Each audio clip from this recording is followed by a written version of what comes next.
Agreement problems and sentences in Mr. Orth's flipped classroom for grammar.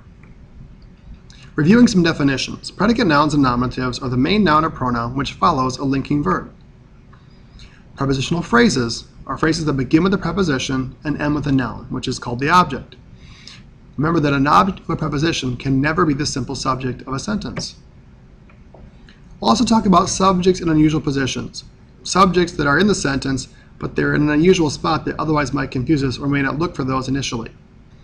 Examples are questions. Usually the interrogative pronoun or the helping verb is going to be first in a sentence, and the simple subject is either going to be between the helping verb and the main verb, or it might be at the end of the sentence, especially if it's an interrogative pronoun followed by a linking verb. Also, here and there is the first word in a sentence. Here and there is never your simple subject, so we're looking at the flip side of that sentence, which we'll talk about more on the next slide. Also, beware of prepositional phrases beginning the sentence, whether they have a comma or don't. Those aren't necessarily going to give you your simple subject.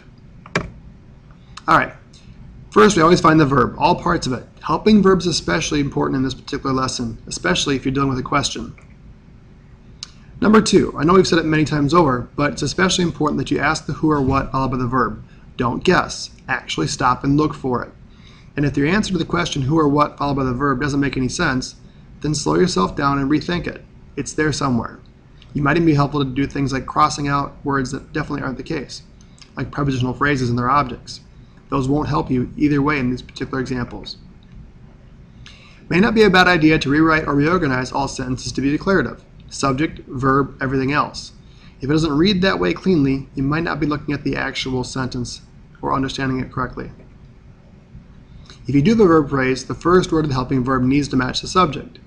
It's especially important when reorganizing questions. Ignore all words between the subject and the verb, unless the subject is an indefinite pronoun, which we'll talk about in the next lesson. And remember, here and there can never be your simple subject. Our example, the parents of my student arrived at conferences. In this particular sentence, we have to figure out the verb. Our verb is going to be arrives. Now that's the question of who or what arrives. Is it parents or a student?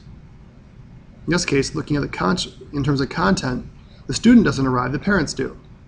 So the parents are the simple subject. Student is the object preposition, so student can't be your simple subject. In fact, you might be wise to go ahead and cross out the prepositional phrase. Just read the sentence. The parents arrives at conferences. Looking at that sentence, having a S in plural form of the subject and the S singular form of the verb doesn't work. So we need to rewrite arrives to be arrive. Take your time with the practice. Ask for help. Good hunting.